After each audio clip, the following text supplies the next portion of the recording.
সাহাবার সমালোচনা মুনাফিকের কাজ, সত্যিকারের মুমিন মুসলমানের কাজ নয়। আমি একটা হাদিস আপনাদের সামনে আরেকটি হাদিস তিলাওয়াত করেছিলাম, তিরমিজি শরীফের বর্ণিত। সেই হাদিসে রাসূল করিম সাল্লাল্লাহু আলাইহি ওয়াসাল্লাম বলেন, ইযা রাআইতুমুল্লাযীনা ইয়াসুব্বুনা আসহাবী ফাকুলু লানাতুল্লাহি আলা শাররিকুম। এর অর্থ হলো, আল্লাহর রাসূল তার সাহাবাগণকে সম্বোধন করে বলেন, তোমরা যখন ওই সমস্ত লোকদের দেখতে পাবে, তোমরা যাদের দেখেছো বলেছেন না যাদের দেখতে পাবে বলেছেন? হ্যাঁ, তাহলে ভবিষ্যতে হবে। ভবিষ্যতে এমন একদল লোকের আবির্ভাব হবে যারা সাহাবাদের সমালোচনা করবে। এদেরকে বলে দিও, সাহাবা সমালোচকদের উপর আল্লাহর লানত। সাহাবা সমালোচকদের উপর আল্লাহর লানত। আরেক হাদিসে রাসূল বলেন, যে ব্যক্তি আমার সাহাবাগণের সমালোচনা করবে সে আমি রাসূলেরই সমালোচক, আর যে ব্যক্তি আমি রাসূলের সমালোচনাকারী সে আল্লাহরই সমালোচনাকারী। আর যে ব্যক্তি আল্লাহর সমালোচনাকারী তাকে তার মরতে দেরি হতে পারে, আল্লাহ তাকে গজবের হাতে ধরতে দেরি করবে না।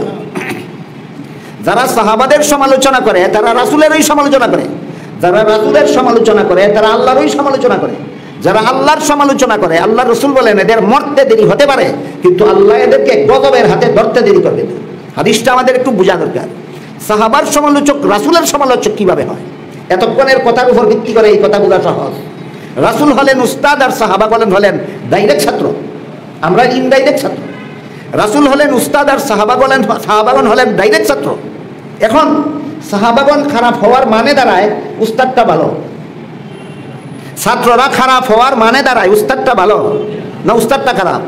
এই জন্য রাসূল বলেন, আমার সাহাবার সমালোচনা করলো মানে আমারই সমালোচনা করলো, কারণ এদের জীবন আমি করেছি, এদের ঈমান আকীদা আমল আমার শিক্ষা দীক্ষার ফসল। কাজে এরা যদি খারাপ হয় আমার শিক্ষা দীক্ষা খারাপ। তাই রাসূল বলেন, আমার সাহাবাদের যারা সমালোচনা করলো এরা আমি রাসূলকেই সমালোচনা করলো।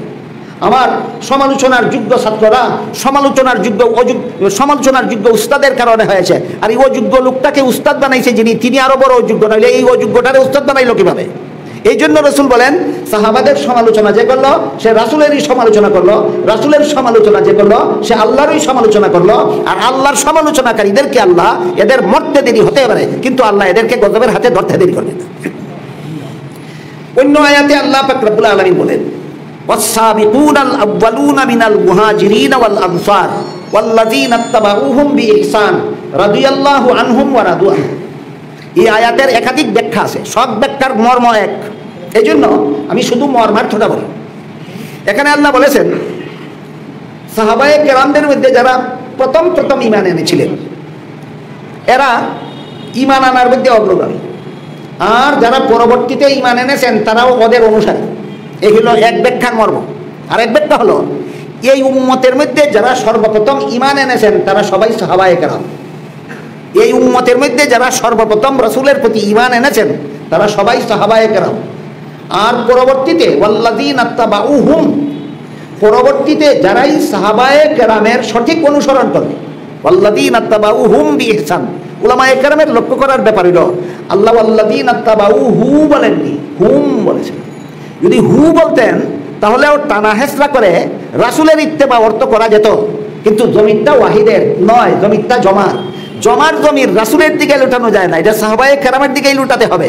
তাহলে সাহাবায়ে কেরামের সঠিক অনুকরণ যারা করবে, আল্লাহ সাহাবাদের প্রতি যেভাবে চিরকালের জন্য সন্তুষ্ট, কিয়ামত পর্যন্ত যারা সাহাবায়ে কেরামের সঠিক অনুসারী হবে, এখানে আল্লাহ তাদের প্রতিও চিরসন্তুষ্টির ঘোষণা দিয়েছেন।